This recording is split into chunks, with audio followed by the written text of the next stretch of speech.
because your children have come to you. You say that unto him that answered prayer, unto him shall all flesh come, and we have come in response to your telling us to come. We pray that all the things we have decreed tonight, they remain established in Jesus' name. Amen. Amen. Every kind of carryover, like an old garment, is not going to, with us into the new year. They will be burnt off completely to ashes in Jesus' name. Amen. Amen. And as we look at your word tonight, oh God, open our eyes of understanding. Amen. Prepare us and equip us to compete effectively in the faith arena in Jesus' name. Amen. Thank you, Lord, because I know you've answered. Thank you, In Jesus. Jesus' mighty Jesus Christ. name, we pray. Amen. Amen. If you are not hearing, let me know so that I don't go on for too long without. Last week, by the grace of God, we looked at the Word of God on competing in the faith arena. And we saw that it's important for us to escape from every form of corruption and weaknesses, to lay aside, every weight and the sin that does so easily beset. And I showed you that you can't lay aside most weights. You must lay aside every weight. The particular weight you don't lay aside, it will hinder you. So we need to lay aside every weight and the sin that does so easily beset us. Every form of weakness, physical weakness, moral weakness, spiritual weakness, we need to lay them aside to be able to compete effectively in the faith arena. And we saw the encouragement that is coming from the cloud of witnesses, that these people, many of them have been just like us. The Bible says Elijah was a man subject to like passions, just like we are. And if they triumph, so can we triumph. And some of them are telling us and say, well, don't make the mistake that I made. You look at my example and live better. If I knew, I would have lived better. But they've made it, but they are now encouraging us. So encouragement from the cloud of witnesses, encouragement from people like Jephthah, who was thrown out to be wasted on the streets, and it became a wonder. Instead of being wasted, it became a wonder. Encouragement from people like Rahab, who said, left to every single thing, I should have perished in the kind of trade that I was plying, in prostitution in Jericho, meeting all sorts of people. But God had compassion on me. He saved me, and look at what he did with me. If I can make it, you can make it. We saw from people like Samson that said, well, all my weaknesses almost destroyed me, but God still had compassion on me and still rescued me. Don't make this mistake that I made. Don't run after strange women. And just telling us, all these people, they are the people that occupy the galleries, watching us competing and telling us, we've been there. If we won, you can win. In Hebrews chapter 12, verse 1, as we read again tonight, as God is empowering you for conquest and for dominion and for winning. Hebrews chapter 12, verse 1, wherefore, seeing we also are compassed about with so great a cloud of witnesses, you are surrounded by the heroes of faith. You are surrounded by the people that have run this race before and they have won. You have the examples in the Bible, and you are surrounded by these people. See, we also are compassed about with so great a cloud of witnesses. What should we do? Let us lay aside every weight and the sin which does so easily beset us. God is not going to do that for you. You need to do it. It's intentional. If you are gambling, it's intentionally you leave gambling. If you are, running after other women, you are married, it's intentionally you decide that, oh God, as your grace is empowering me, this thing is out of my life. Let us lay aside. God puts it on your plate. You have to lay aside every weight and the sin which does so easily beset you. And then after you have done that, that's the time now you are ready to run the race with patience, the race that is set before you. You need to understand that God is not a taskmaster. As a husband, God is not asking you to run the race he has set before your wife. As a wife, God is not telling you to run the race he has set before your husband.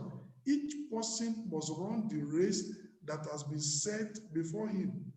When people represent a nation, you don't run a marathon the way you run a 100 meters race. You don't run steeplechase the way you are going to run 10,000 meters. And each competitor representing his nation, he will run the race that is set before him. When Usain Bolt starts to run, he puts all his energy because that's the race set before him. It's 100 meters. But when somebody is running a marathon, begins to run, he will do as if he's jogging. And you can't say, are you really serious? He's serious. He's running the race set before him. If you run a marathon the way you run 100 meters, you will not even get to one quarter of the way.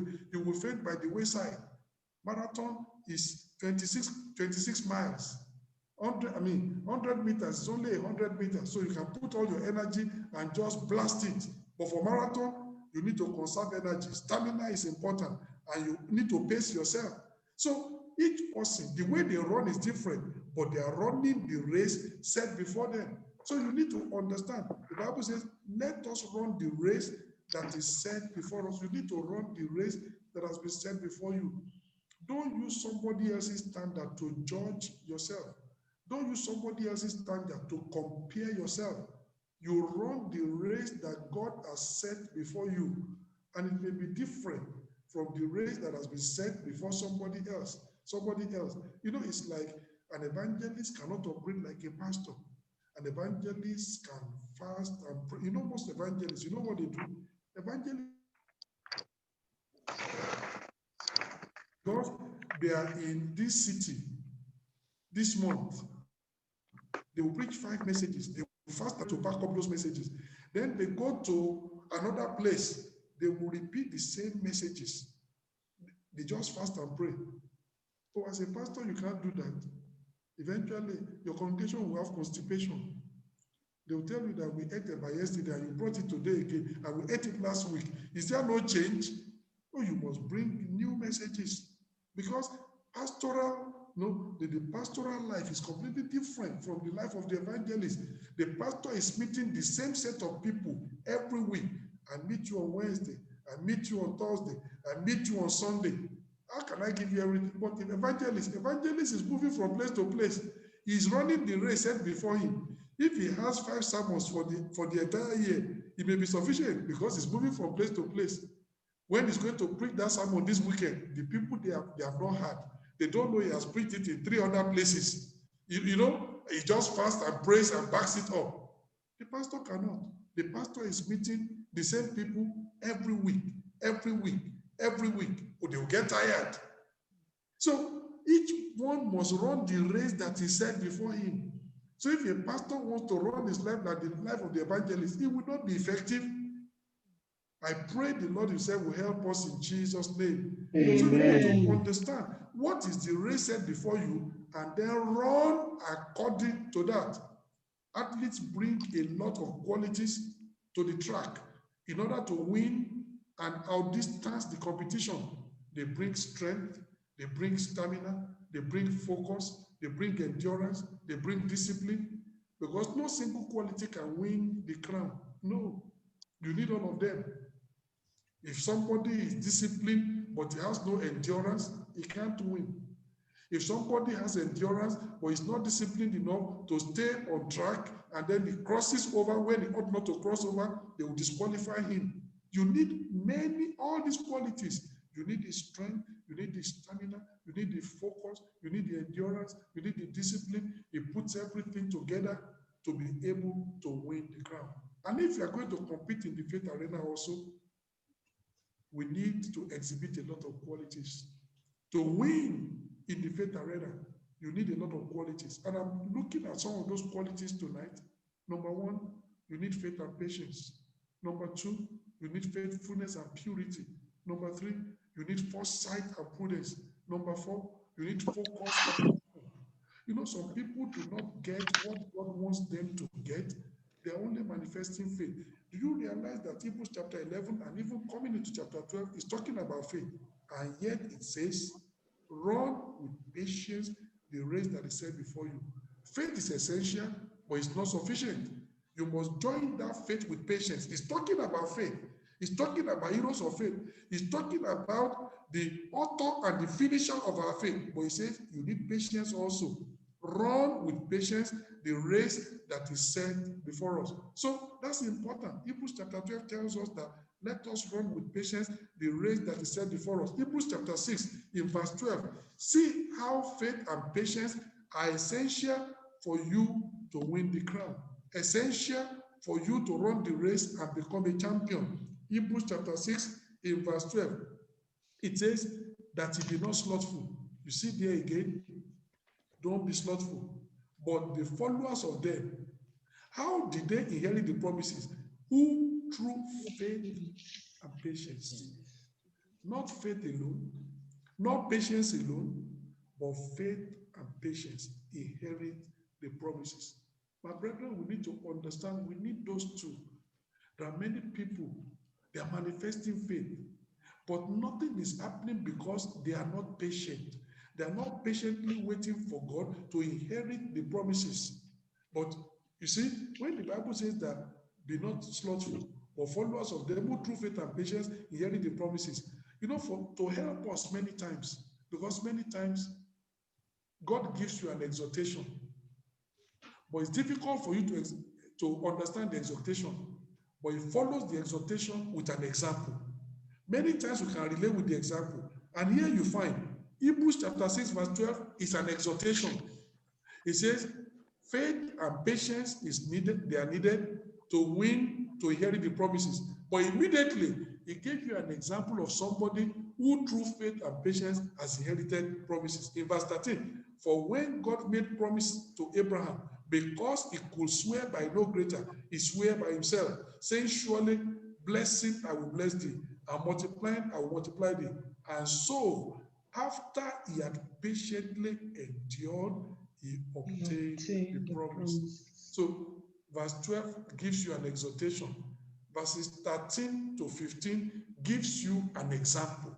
So, even if you don't understand the exhortation, you can see the fulfillment of the example. Abraham, faith and patience, he waited, he received the promises. It took him 25 years, but God eventually fulfilled his promise. God remembered Sarah, God remembered Abraham, and gave them Isaac, which means laughter. And I'm praying that God will remember you, and in your patience, he will give you, he will make you to laugh in Jesus' name. Amen. So that's important. Abraham was immediately cited as an example of those who through faith and patience inherit the promises. Faith coupled with patience is the path to victory. Slow and steady wins the marathon race. Look at in Hebrews chapter 10. Hebrews chapter 10 in verse 36. See what the Bible says? Hebrews chapter 10, verse 36. It says, for ye have need of patience. Before this time, he had been talking about faith. For ye have need of patience, that after ye have done the will of God, ye might receive the promise. You know, some people are doing the will of God, but they are impatient. And because they are impatient, they don't receive the promise. Read that verse 36 again. It says, for you have need of patience, that after you have done the will of God, ye might receive the promise. If you do the will of God, but you are impatient, the promise cannot be fulfilled. You have need of patience. Verse 37, for yet a little while, and he that shall come will come and will not tarry. The God that will visit you and will do that which you desire, he will come and he will not tarry. Amen. Your cup will be full and running over. Amen. The Lord is looking upon you and is going to do great things for you in Jesus' name. Amen. Verse 38, now the just shall live by faith. But if any man draw back, my soul shall have no pleasure in him. You know, it's the people that are not patient enough that draw back. They say, I've waited for God for 6 months. He has not answered me. Let me go back to the world. I've waited for God for 2 years. He didn't answer me. I'm going back to the world. Paul said, we are not of them that draw back. My brother, I believe you are not of them that draw back. Amen. My sister, I believe you are not of them that draw back. Amen. But we are of them that believe. Look at verse 39. But we are of them, we are not of them who draw back unto perdition, but of them that believe, faith to the saving of the soul. We believe until victory is won. We believe until God does what he says he will do, because God keeps his promises. You have need of patience. After you have done the will of God, that you might receive the promise. Don't do God's will and be patient. Wait to receive that promise. And I tell you, the promise is coming. Amen. It will come in Jesus' name. Amen. James chapter 5, faith and patience in competing in the faith arena. You need those two, faith and patience. James chapter 5, verse 7. Be patient, therefore, brethren, unto the coming of the Lord. And then he says, how should you be patient? He said, the farmer, the husbandman, waited for the precious fruit of the earth and had long patience for it until he received the early and latter rain. You know what he's saying? The farmer knows that there is a period of waiting between planting and harvesting, and the farmer is not impatient. He knows that if he's impatient, the harvest will never come. So he knows once he has planted, he's waiting for the fulfillment. And the Bible says he has long patience for it. Look at verse 8. Be ye also patient. Establish your hearts, for the coming of the Lord draweth nigh. My brother, as we are going into this new year, 2021, be ye also patient. Let your heart be rested on God. God keeps his word.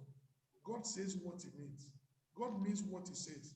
The promises he has given you, he will fulfill it. After you have done the will of God, patiently receive the promise. So faith and patience coupled together help us in competing on the faith arena. Slow and steady wins the marathon race. Very, very important. Number 2, faithfulness and purity. Very important. Hebrews chapter 10, in verse 10, it says, cast not away therefore your confidence, which had great recompense of reward. Don't cast away your confidence, which had great recompense of reward. Cling unto God. Faith is one of the component parts of the fruit of the Spirit. Be faithful. This kind of faith helps us to be faithful in tough times and in hard places. That kind of faith is what makes Daniel not to compromise, is what makes Shadrach, Meshach, and Abednego to go through persecution rather than to deny their faith. That is important. And let me show you somebody who will stand for God in faithfulness. I will show you somebody God also will stand for him. You know what the Bible says? They that honor me, I will honor. Honor. Honor God with faithfulness, he will honor you with faithfulness. Amen. If you stand for him, he will stand by you. Very, very important. First Scriptural is faith low. is directly, scriptural faith. Are you hearing me? Yes, sir, there is faith. Scriptural faith is directed It's very low. and it's still low. Yes, and purity, very important. Scriptural faith is directly connected with purity in the scriptures. Look at 1 Timothy chapter 1, verse 5. 1 Timothy chapter 1, verse 5. Very important. If you want to manifest faith, you need to be pure. You know, the Bible says the righteous, they are as bold as a lion. When you find somebody that is putting his hand in sin, he will not have the confidence to be able to manifest faith. The devil will be accusing you and saying, you want to pray, and you expect your prayer to be answered. You want to decree. Which decree? Didn't you remember what you did yesterday? It will destroy your confidence. 1 Timothy chapter 1, verse 5, it says, now the end of the commandment is charity out of a pure heart and of a good conscience and of faith unfeigned. Unfeigned faith means unpretended faith, unadulterated faith, faith that is not pretentious, faith that has not disguised. And you can see here, pure heart and unfeigned faith, they are joined together. 2 Timothy chapter 1, verse 5 as well. 2 Timothy chapter 1, verse 5. It says, when I call to remembrance the unfeigned faith that is in thee, which dwell first in thy grandmother Lois and thy mother Eunice, and I'm persuaded that in thee also. 3 generations of a family, that unfeigned faith, faith that is solid and is not shaken, faith that is not disguised, faith that is not pretentious, faith that is not hype. This is solid scriptural faith that works. That faith is connected with purity. It's important. The righteous, they are as bold as a lion. If you want to be bold in your faith, you need to be pure. You remember what Jesus Christ said? The prince of this world cometh, and he has nothing in me. When the devil cannot point an accusing finger at you, when the devil doesn't have anything in your life, when there is no secret satanic thing in your wardrobe, you can command and you will be bold. Jesus said, the prince of this world cometh, he has nothing in me, he finds nothing in me. Because of that, you can rebuke him, you can rebuke the enemy, you can decree, and the decree will come to pass. So faithfulness and purity is also helping in the competing arena. Remember the case of Samson? Samson shook himself as at other times. He was going to manifest power, but there was no power. He had already put his hand in sin, and the Holy Ghost has left. All that remained was just empty noise. Samson shook. We could see the shaking, but there's no manifestation. We could see the praying, but there's no result. We could see the decree, but the enemy is not responding because he has already put his hand in sin. The enemy caught him, removed his eyes, and put him in the dungeon. And Samson said, but yesterday the power came. Yes, what did you do between yesterday and today? Very, very important. You want to compete in the faith arena, you need faithfulness. You need purity. Man may not see you. It's not man that is going to determine whether you have power and effectiveness. It is God. God is seeing you. The angels of God are seeing you. The people, heaven that is going to help you, is seeing what you do. So don't wait until where pastor is not here, pastor is here, my wife is here, my wife is not here. My brother, you will not be watching pornography where your wife is not around. And say, well, my wife doesn't know. Doesn't God know? As you open your computer, doesn't God know? And then later, you now say, my wife, come, we are going to bind the devil. Even the devil will just be laughing and say, you want to bind me? What did you just do? You say, in Jesus' name, devil, take away your accusation. Is it not a right accusation? Is that not what you did? You want to live in such a way that you can say, the prince of this world cometh, and he has nothing in me. Whether man sees you or not, it's not relevant. Whether your husband sees you or not, it's not relevant. Whether your wife sees you or not, it's not relevant. The Bible says everything is open with him, with whom we have to do. God that is going to empower you, that is going to help you, is seeing everything. So you want to do this in such a way that everything is clear. You are not in any way connected with any sin. You have laid aside the sin that doth easily beset you. You have laid aside every weight. That's what we are talking about. Otherwise, you can't run the race. You can't run it with faith and patience. You can't run it with faithfulness and purity. And it will not help you. Purity helps us to be bold like a lion in the operation and manifestation of our faith. Show me a person that, has no link with the devil. He can bind him. He can speak. And the devil says, hey, I will tell your secret to say, tell the devil, go ahead. If there's any secret to tell. It's just a lot of harassment. Easily besetting sins cause us to be condemned in our hearts and to lack the confidence of faith. Let me show you 1 John chapter 3. That's why no matter how tempting sin is, run away. Be like Joseph, run away, because it doesn't help you. 1 John chapter 3, verse 20. The Bible says, for if our heart condemn us, God is greater than our heart and knoweth All things. things. If your heart condemns you, how are you going to have confidence towards God? Confidence to pray, confidence to command, confidence to decree, confidence to say to the mountain, shift and be cast into the sea, confidence to tell the mountain, you mountain, before Zerubbabel, become a plain. You won't have that confidence. In verse 21, beloved, if our heart condemn us not, then we have confidence towards God. If your heart does not condemn you, you have confidence towards God. If your heart condemns you, you cannot have confidence towards God. The confidence of faith will not be there. In verse 22, and whatsoever we ask, we receive of him, because we We keep keep his his commandments commandments and do those things that are pleasing in in his his sight. Can you see why we receive answers to prayer? Can you see why our faith works? Whatsoever we ask, we receive, because we keep his commandments and we do those things that are pleasing in his sight. Sin will rob you of the confidence of faith. You will not be able to be functional the way you ought to. You will not be effective competing in the faith arena. You will not be able to win the crown and be a champion of faith. So you need to put sin aside. You need to put sin away.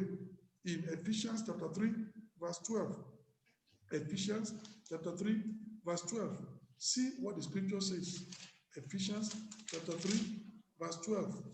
Faithfulness and purity.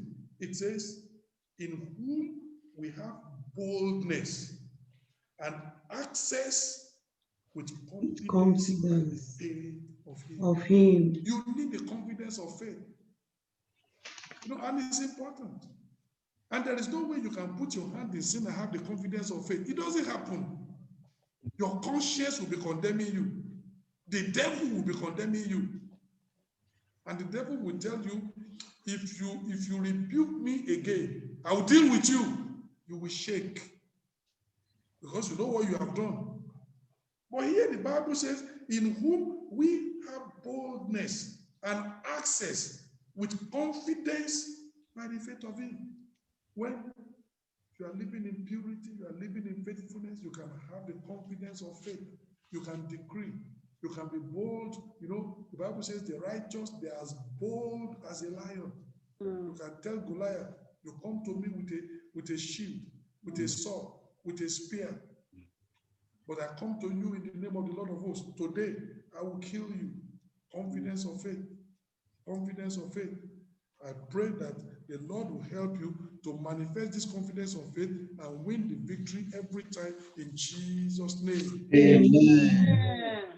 Number 3, we need foresight and prudence. Foresight and prudence. My brother, look at Ephesians chapter 5. There are so many believers, they are leaving some things behind. Ephesians chapter 5, I read in verse 15. The Bible says, see then that you walk circumspectly, you walk wisely, not as fools, but as wise. Walk as wise. Don't walk as a fool. To compete in the faith arena, we need to be wise. We need foresight. We need prudence. We need wisdom. As a pastor, there are many things you are going to do, but you need to be careful. You know, the GS one time was talking and said, you know, there was a woman that was really, really oppressed, and the woman came for prayer. And the woman was saying, Pastor, in fact, I can show you, you know, how the devil is oppressing. The GS said, no, don't show me. I'm going to pray for you and it will be over. Somebody is being oppressed around the private part, and as a pastor, he wants to show you, my brother, and you want to see it, and you say, so that I can pray. Which prayer? You will be dead. Wisdom. You can pray for her, and she can be delivered without having to see what you don't need to see. That's wisdom. Some pastors are not wise the way they operate, and that's why eventually the devil, will round them up and eventually finish them. You have anointing, you have anointing. You better don't be like Samson, going into enemy territory, going into red light district and committing sin. One day the enemy will capture you. You say, no, God is with me. The anointing is massive. Well, the anointing is not meant to aid you in sin. The anointing is meant to aid you when you are living right. And when you go into sin, God will just leave you. Very, very important. The Bible says we must be wise, be circumspect. Don't walk as a fool. So we need foresight. We need prudence. There are dangers ahead. Proverbs chapter 22, verse 3. As you are running this race, my brother, there is, ahead. Take, for example, a particular sister has a need, but the sister is married. For example, sometimes there is a sister that has a need, but the sister is married. And I'm the one that knows about the need. Maybe as a pastor, she has come to me. When I get home, I discuss with my wife. If we're going to give, the family is going to give the sister anything, it's my wife that does it. I don't want the sister because you give her 50 euro today and give her 100 euro tomorrow, then she begins to develop affection for you. She begins to develop attachment to you, and the husband is there. No, you be wise. So tell my wife, this sister, this is a challenge in their family, this and that. What do you think we can do? We discuss it. Okay, when we finish, all right, it's my wife that takes it. Said, Pastor discussed this with me, and then as a family, we just decided we want to be of blessing to you. So I don't have to do it. My wife will do that. That's part of wisdom. I shouldn't destroy our marriage because I want to be compassionate unto her. And then I should bring my wife on board so that I'm not helping another woman in secret. And then when eventually my wife knows, that's what some people do. As a man, you are helping a woman. You are helping and helping and helping. Eventually, when your wife now knows, your wife thinks, why didn't you let me know if there is nothing between you and that sister?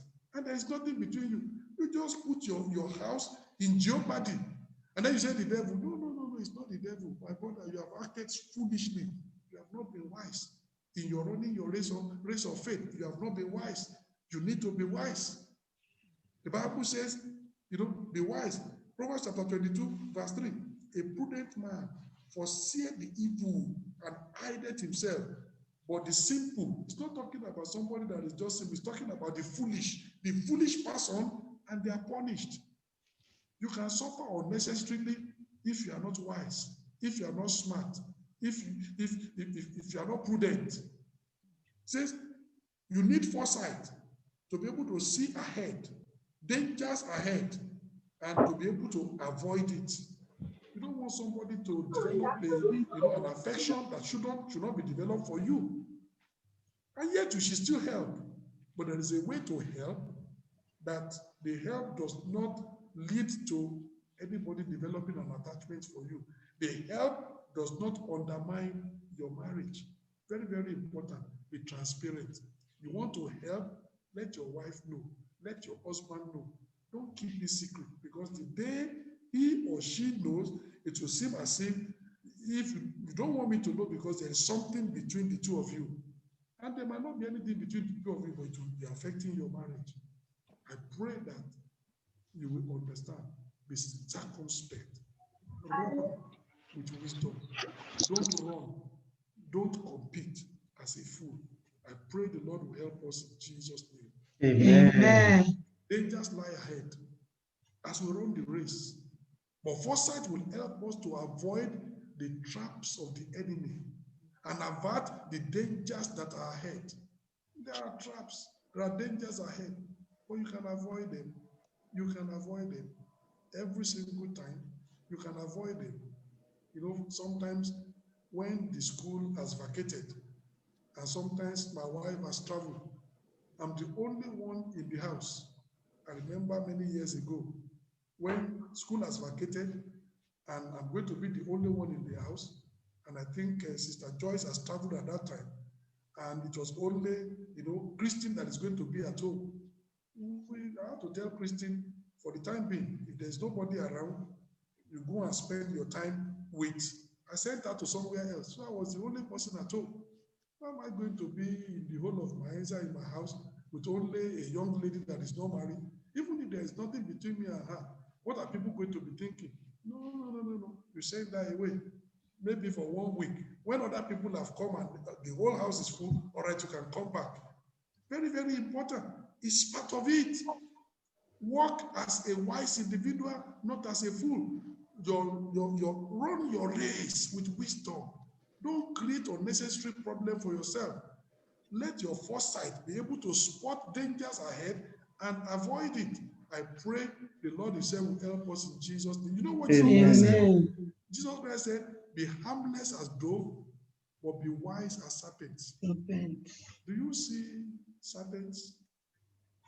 When a serpent will just put his head on the path that everybody is treading, that's preparing for death. Serpents don't do that.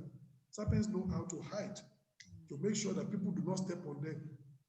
Be harmless as a dove, but be wise as serpents. Serpents know how to protect themselves from predators. Be harmless as doves, but be wise as serpents. As we run the race, we need the faith to pray for, we need the faith to pray for wisdom, for living, and receive like Solomon did. You need wisdom, and you can pray for wisdom. James chapter 1 tells us that if anybody lacks wisdom, my brother, do you lack wisdom? The Bible says, ask God. He will give you liberally. He will give you freely. And you need it. To run the race of life, you need it. You need prudence. You need wisdom. You don't have it. Maybe the things you do every time just causes a lot of chaos in your family. Ask for wisdom. Maybe the way you speak to your wife. There is a way you can speak and the speech is not acceptable.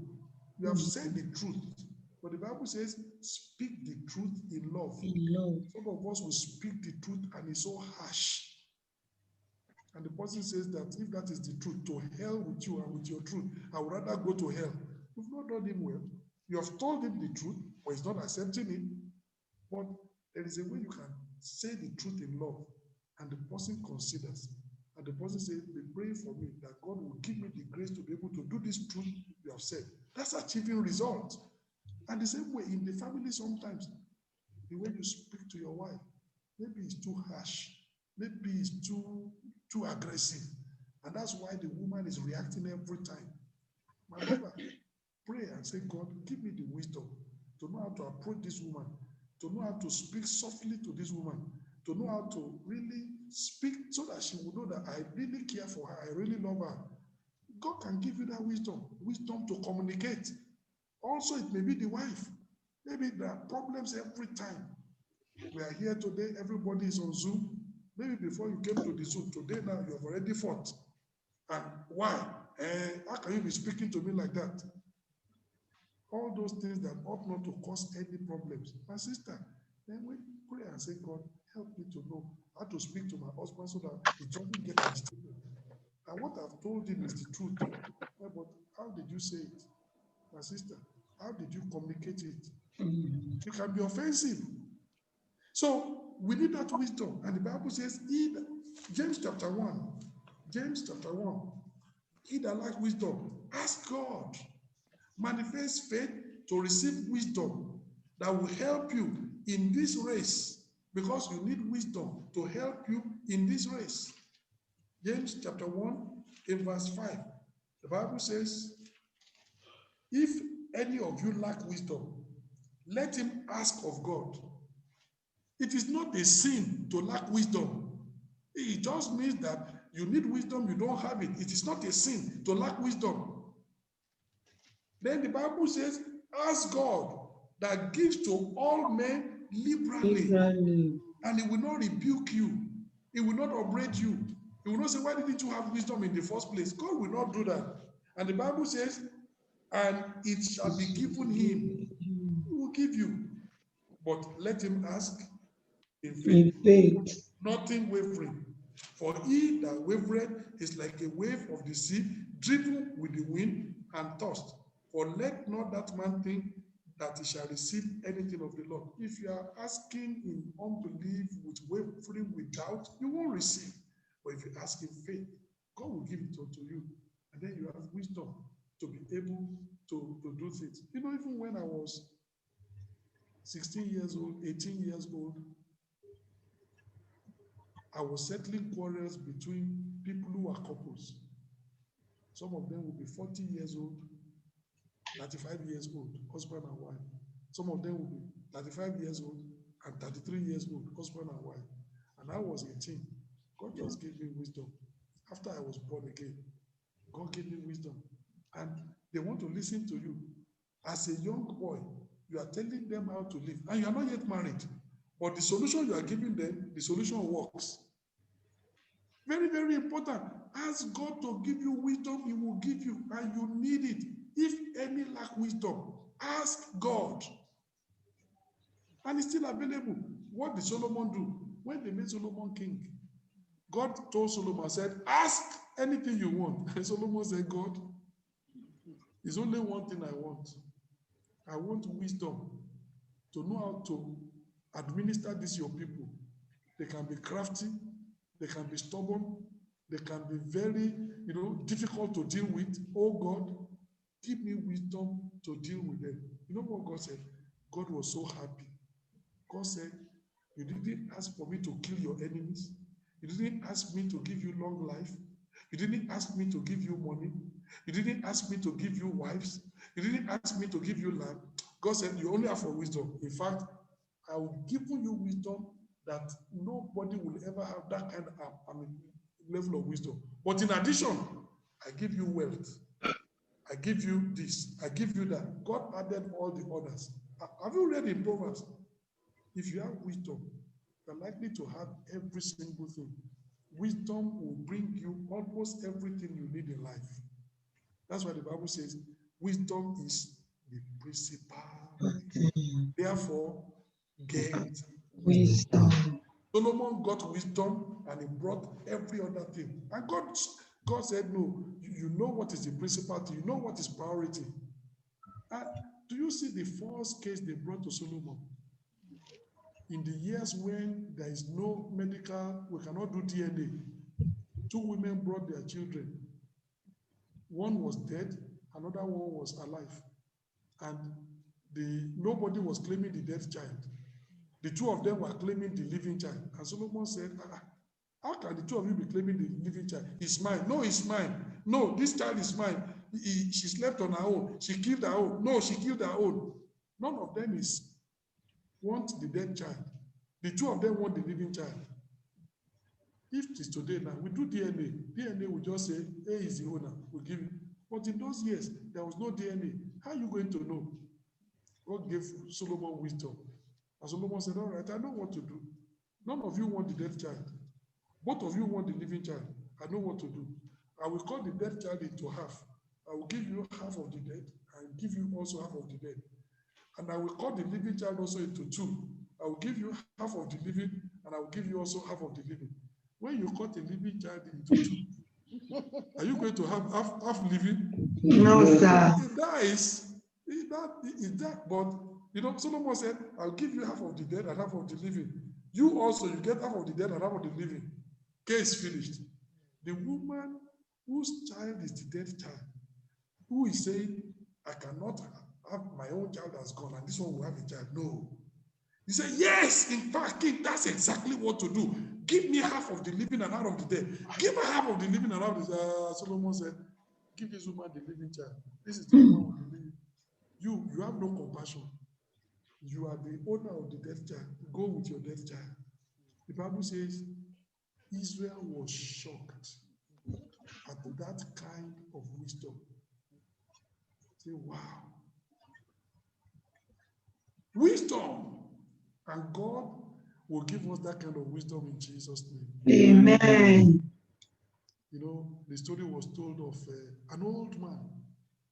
They said the old man, anything you ask him, he will tell you. He's so wise. So two boys, they decided, we're going to show this man that he's stupid. We're going to show this man that he's not as wise as people think he's wise. So they caught, so the two of them, they caught a board. And then they took the board and they put it in their hand. Then they went to the old man, and then the board was at the back. They said, old man, we want you to tell us whether the board we are holding, whether it is alive or it is dead. You know, they made up their mind. If the man says the board is alive, they will squeeze and, you know, kill the board and then show him that's the board that is alive. If the man says the board is dead, they will release it, it will fly away. So the old man is in between two opinions. So they said, so old man, we have come to you. We are holding a board. Is the board dead or alive? The old man answered, it's in your hand. If the board is dead, it's in your hand. If the board is alive, it's in your hand. If the board dies, it means you are a cruel person, you kill it. If the board is alive, it means you cared for it. So whether the board is dead or alive, is in your hand. The schoolboys didn't know what to do. They couldn't disprove it. Say it's in your hand. Whether it's dead or alive, it's in your hand. Did you see the kind of wisdom God gave Jesus many times that the people will come to, you know, they want to rope him in? And the way we answer, say, wow, they couldn't. And I pray that God will give us wisdom like that. Amen.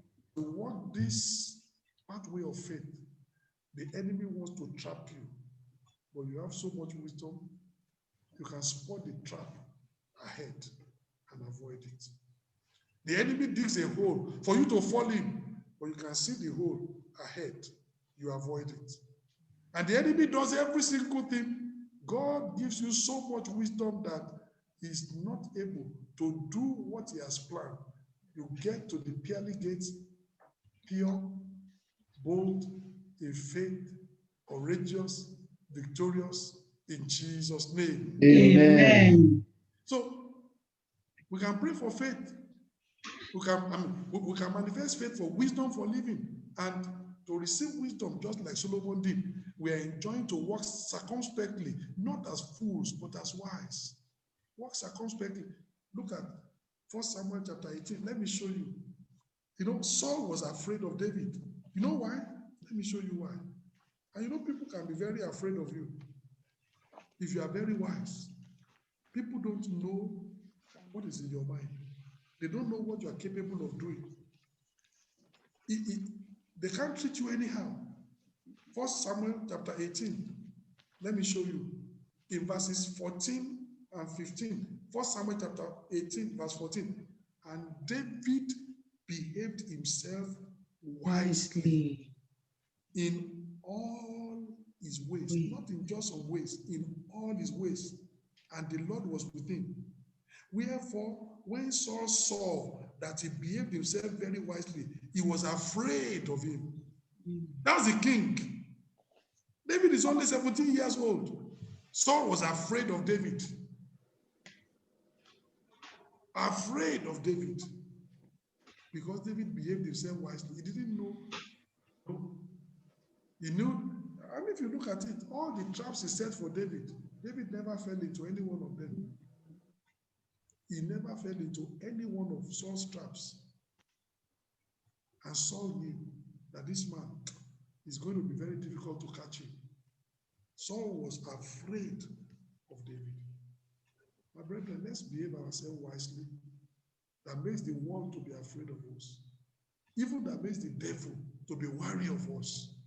And the devil will be telling his, even when he's sending all these agents, when the devil is sending maybe one daughter of the river, the devil will say, if you still want to live, don't go to that man. Because the day you go to that man, that's your end. You can go to other believers that who are foolish, you don't know what to do. You can destroy them. But this one, if you go to him, your time is finished. Even Satan will be warning his agents. Say, don't go to that one. Don't go to that one. Because we'll finish you. He's so wise. I pray the Lord himself will do it like that in our lives in Jesus' name. Amen. Foresight and prudence. And lastly, focus and passion. We need to run the race with focus. We need to run the race with passion. We need to avoid the distractions of strange women. That was what finished Samson. We need to avoid the distraction of strong wine. That was what killed, that was what destroyed Noah. After he had manifested faith, purity, after the flood, the Bible says Noah became careless. He became an husbandman, and Noah began to drink. And eventually, the children were one of the children was making jest of him, and he had to curse that one. Why does a man of blessing become a man of curse? Strong wine. The Bible says strong wine is deceitful. Don't look at it. Don't taste it. Don't smell it. In Yoruba land, they say that what you are not going to eat, you don't try to smell it. If you try to smell it, you know what? You put temptation before yourself. So what you are not going to eat, you know that you are not going to eat. Don't try to smell it. Otherwise, you may have a temptation that is difficult for you to overcome. So it's important. You are not going to drink wine and say, unbelievers say, just taste it to see how. I don't want to taste. I'm not interested. You don't smell it. You don't taste it. You don't move near it. No. Strange women destroyed Samson. Strong wine destroyed the case of Noah. Societal wealth, social worldliness. That's part of the problem of Samson. Part of the problem of Solomon. These were people that started well. Solomon started well, praying, asking God for wisdom. Look at where he ended. Noah started well. Look at where he ended. Gideon started well. Look at where he ended. So it's important. Focus and passion. Be focused on your calling. Be passionate on your calling. Don't relent. Avoid distractions of strange women. Avoid distractions of strong wine. Avoid distractions of society.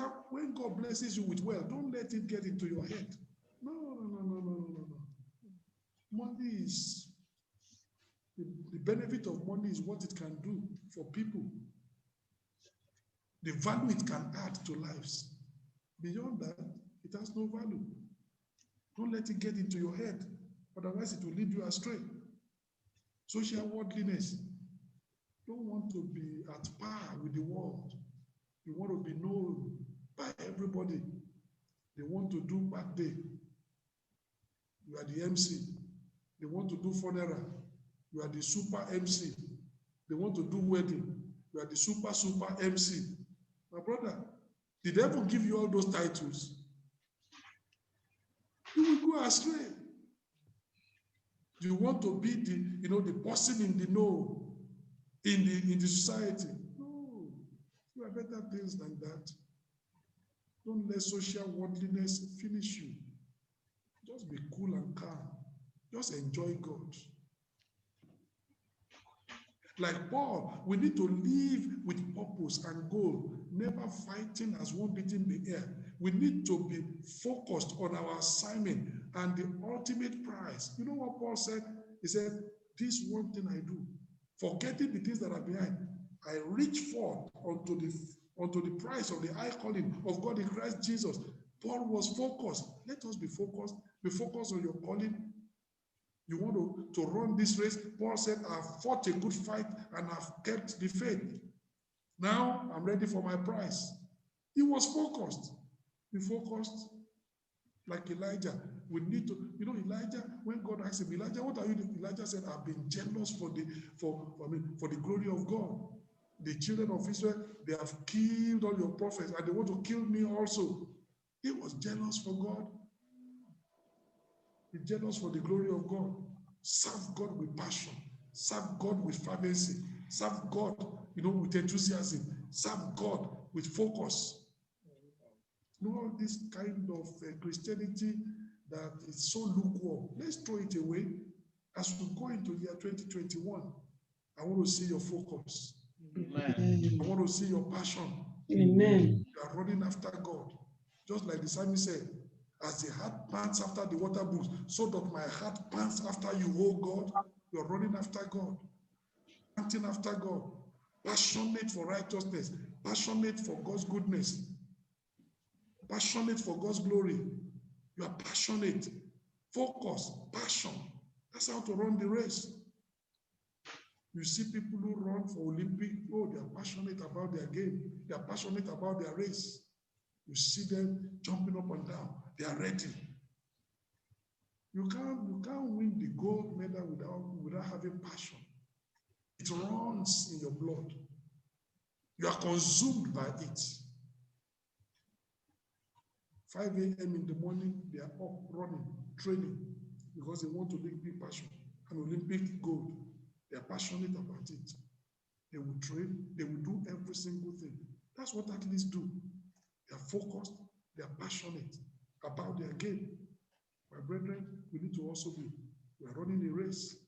And if we're going to win the crown, if we're going to become champions of faith in our time, like they became heroes of faith in their time, we need to run our race with focus and passion. Don't be distracted. Don't be distracted. Don't be distracted. Distraction is costly. You remember 1 Kings chapter 13, that young prophet, he was distracted. He ended badly. He didn't go back home. The lion killed him by the way. Don't be distracted. When God has given you, this is your assignment, focus on that assignment. Don't look left, don't look right. Let me show you one time that Elisha told Gehazi to be focused. 2 Kings chapter 4. Maybe you have never read it before, but let me show you. 2 Kings chapter 4.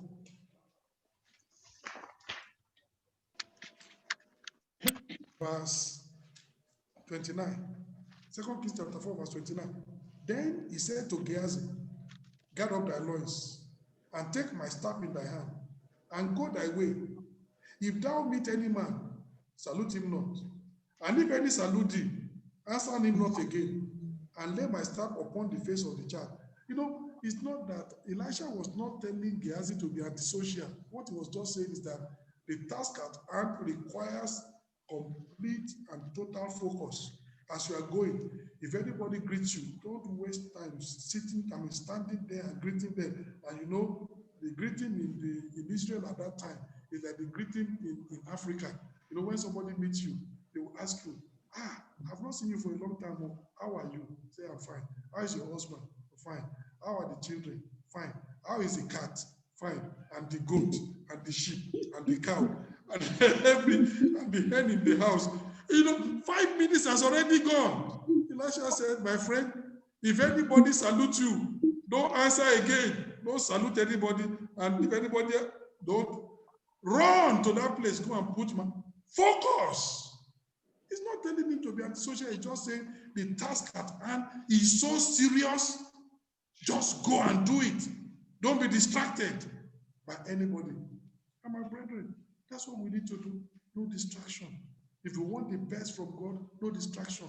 You want to run the race of faith and compete effectively in the faith arena, no distraction. You need to be passionate. You need to be focused about it all. So as we round up this second message on competing in the arena of faith, you see the things that you need. Just like athletes need a lot of qualities to be a winner, we also need a lot of qualities to be champions. We need faith and patience. We need faithfulness and purity. We need foresight and prudence. We need focus and passion. When we put this together, it's easy to become a champion of faith. We put all together. Faith on one side, patience on one side. After you have done the will of God, you have need of patience so that you can inherit the promise. You are a follower of those who through faith and patience inherit the promises. That's important. Purity in your life. The righteous is as bold as a lion. Purity gives you the confidence of faith, confidence to decree, confidence to command, confidence to pray the prayer of faith, confidence to ask God, confidence towards God. Purity gives you that. You come, your mind is not condemned, your heart is not condemned, you feel free, you feel, when you are asking God, you can ask God with certainty, with boldness, with confidence. The devil cannot accuse you because the priest of this world cometh and he has nothing in me. That's important. The foresight and prudence. The devil will set traps. The devil will dig holes. He wants us to fall into the hole and crash. He wants us to get into the trap and be destroyed. But wisdom will help you to avoid those kind of traps. You avoid those kind of traps. Wisdom will help you to be able to avoid all that. You don't run into trap of women. You don't run into trap of men. When you do things openly, you do things in the family transparently. Your wife doesn't suspect you. Your husband doesn't suspect you. The time you ought to be loving one another, praying to advance. If you don't live your life with prudence, you can be using it to fight. And your wife is suspecting you. And your husband is suspecting you for nothing. And there is nothing. And because you have not lived so transparently, you are not wise in the way you conduct your affairs. You lay yourself open to suspicion. Don't lay yourself open to suspicion. Be transparent. It will help you. You can use your time for better things. And I pray the Lord himself, he will help you in Jesus' name. Amen. Some of us in the family, the way we are managing our money is not the best. Husband, you earn money. Your wife doesn't know how much you earn. It's only you that know your account. You just say, okay, this is chop money. This is money to pay the bills. What remains, she doesn't know. If tomorrow somebody comes and says, my sister, sit down there. Your husband has already built a 2-story building for somebody else in Africa. You will believe. Because the devil will tell you, all that money that I don't know that she's keeping aside, what is he using for? Before you know it, he's undermining your marriage. But when you live in such a way that everything is on the table, like in my family, to the last cent, everything is on the table. I know what we use money for. My wife knows what we use money for. So I never send money home without my wife knowing. She never sends money home without. We know exactly. So the devil cannot use that one and say, your husband is giving money to this, your wife is giving money to this. It doesn't happen. In my family, it doesn't happen.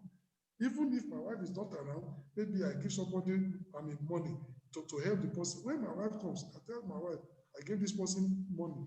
If my wife cannot hear it elsewhere, my wife will hear it first of all.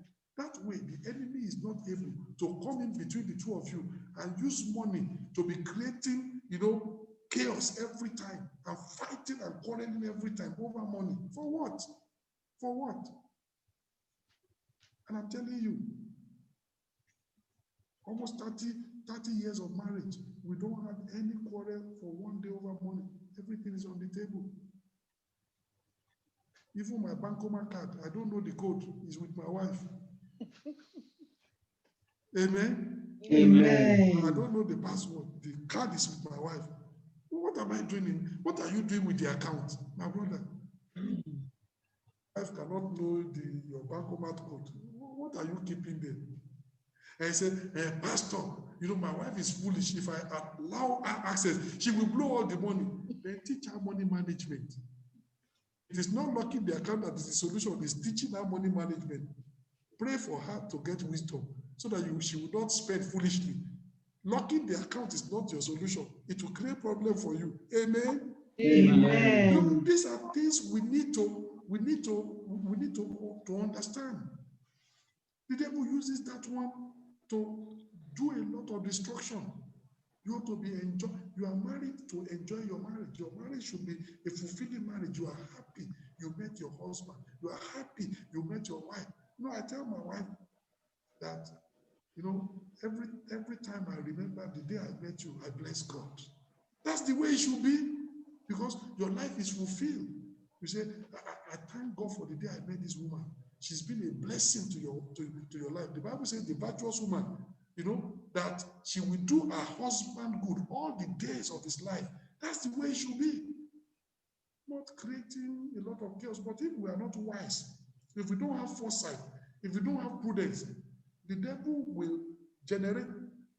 I've told you this before, but let me tell you, there was a particular time, my mother-in-law, she's late now, but that time she was alive.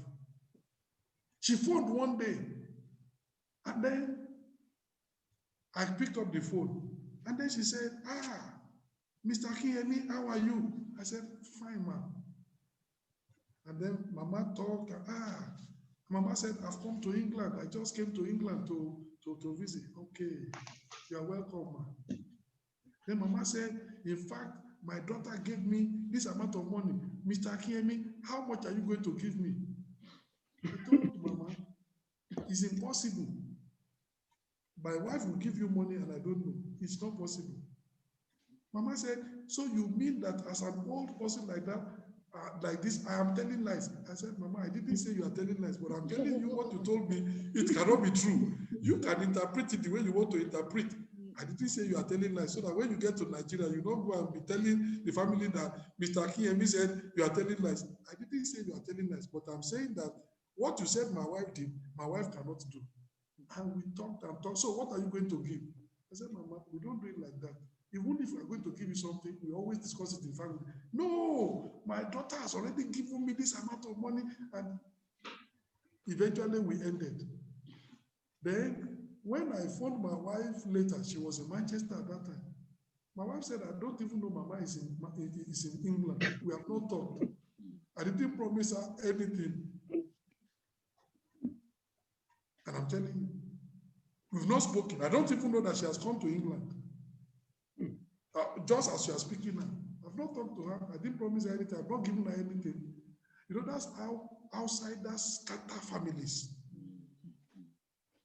But because we are so transparent, we handle our finances just like one. So it's impossible for a third party to come in and use it to knock our heads together. It's not possible. And that was a classic example. Later, that Mama will go back and say, this man and this my daughter, I don't know what is in between them. And she never knew what was in between us until she passed away. It's important, my brother. Wisdom. Some people will send money home. Things are difficult in the family. You send money home. There's nothing wrong, in sacrificing to help people at home. But let your wife know. Then your wife doesn't know. Things are tough in the family. Then your family now phones to say thank you, and you are not at home. And then your family now says, since Martins is not at home, and when he comes back, tell him that we saw his hand. We saw the money he sent. It has helped us. And the wife is asking, so my husband, even with this difficulty in the family, sent money home, and I didn't know. You create problem in your family. Don't do that. Those are traps of the enemy. Those are traps of the enemy. Foresight, prudence, transparency. Don't create unnecessary problems that you don't have to create in your family. No, don't create it. Peace. Don't create room for suspicion. One sister was telling me one time, I said, Pastor, I'm building a house. So my husband doesn't know. I want to show him surprise. I said, my sister, don't show that husband surprise. It will completely destroy your family. You are building a house, your husband doesn't know. It will destroy that family. He will be asking you, where are you getting that money? Is it part of the money I give? That we ought to use for the family to eat. You ought to buy, materials of 100 euro for the family. You will buy 70 euro. You keep 30 euro. Is it the one that you are using to build? It will destroy your family. If you want to give your husband surprise, give him a gift. Not you are building a house. Your husband doesn't know. You are building a house. Your wife doesn't know. The day they know, it undermines the trust in your marriage. It's not a surprise. Be open and transparent. Amen. Amen. Some people may say, but Pastor, you are talking about faith. It seems as if tonight's message is marriage. Because I know that faith is not working in some marriages because of this kind of foresight and prudence. The devil is creating, too much havoc in the family because we have no foresight to see the traps of the enemy, to see the holes he has set for us, that we are falling into it every single time, and we don't understand. And it's just causing friction in the family that ought not to be. Why are you allowing friction that ought not to be there? Why should it be there? I don't have friction in my family. And because I don't create room for it. Complete transparency. That's very, very important. Very, very important. I pray the Lord Himself will help us in Jesus' name. Amen. As we go into year 2021, I pray you will compete in the faith arena effectively. You will run the race that is set before you, and you will win the crown. And by the grace of God, you will become a champion of faith in our time in Jesus' name. Let's rise up and pray and tell the Lord, oh God, I want to be a champion of faith in my time. I want to be followers of those who are heroes of faith in their time. They were heroes of faith. We will be champions of faith. We want to compete in the faith arena. Pray. Pray. You need faith and patience. You need faithfulness and purity. You need foresight and prudence. You need focus and passion. Let every single thing be dedicated. You are passionate about what you are doing. You are focused on your calling. You are focused. You are not distracted. Don't allow yourself to be distracted by strange women. Don't allow yourself to be distracted by strong wine. Don't allow yourself to be distracted by societal wealth. Don't allow yourself to be distracted by social worldliness. Keep your eyes on the prize. Keep your eyes on the Lord. Keep your eyes on the cross. Keep on moving. Keep on moving. Keep on moving. Lay aside every weight. Lay aside the sin which does so easily beset you, and run with patience this race that has been set before you. That easily besets me. Father, help me. Transparency will strengthen your family. It's not going to weaken the family, it will strengthen your family. Oh, Father, help us, O God, in the name of Jesus, to be transparent in every area. My sister, be transparent. Very, very important. It will help you. Lord, I pray, help me, Be Lord. transparent. Let God Jesus, to be transparent, oh Lord God in heaven. Oh Father, help me, Lord God in just heaven. tell the Lord I will help you. Father, give me the You say, grace well, in heaven my wife to is keep this, my husband is keeping this. on There's a in solution to that. Jesus, to We keep can find a correct solution to that. the way you have instructed us in the name of Jesus. If you Father, don't know what to do, you can ask for counseling. We'll be able to counsel you. Maybe call you together, counsel you together. so Lord, multiply your So you grace. can avoid a lot of problems that are happening in the family. Marry yourself so that you can enjoy praying. Amen. Go to pray and say, God, I want to be able to compete in the faith arena as we go into year 2021 and be more than a conqueror. Begin to pray and tell God, oh God, empower me to compete in the faith arena to be more than a conqueror. I want to be more than a conqueror. I want to be more than a conqueror. I want to live in dominion. I want to live. Empower me, oh God. Empower me, oh God. Father, Empower me, oh empower God. me, my Empower Father, me, my oh God, God, to be faithful and pure. Empower me to have foresight. Give me the wisdom that I need. Wisdom is the principal thing. Keep me focused. Keep me passionate. Passionate about the Lord. Passionate about your service. Passionate in every single thing. Keep me focused. Keep me passionate. In the name of Jesus. Hebrews 2 so be passionate like Elijah. Be passionate like Nehemiah. Passionate about the service of God. Passionate about the things of God. Be passionate like Elisha was passionate and running after the donkey your portion, and he got it. Oh, my sister, be passionate, be focused and passionate about the things that are important. God is telling you, this is your portion, this is your opportunity. Be passionate, and the Lord himself, he will help you in Jesus' name. Father, help me, Lord God in heaven, to be passionate. In Jesus' mighty name, we pray. Amen. Heavenly Father, we just thank you. This being the last revival hour for the year, and you are preparing us to launch us into the new year, showing us how we can compete in the faith arena. We can compete as winners. We can compete like champions. We can compete effectively.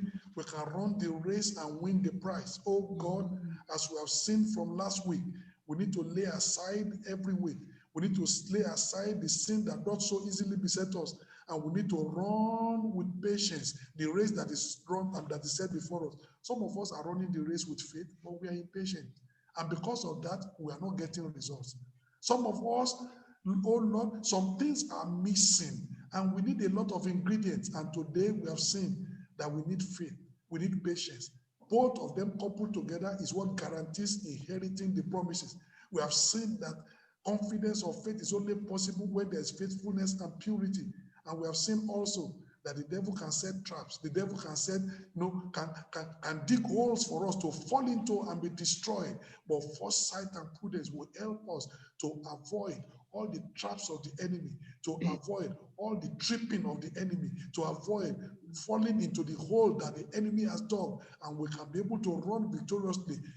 And Lord, the enemy wants to use some other things to make sure that we don't run the race, things to distract us so that we leave the highway of holiness and we begin to go in the byways of sin. But oh Lord, we've made up our mind.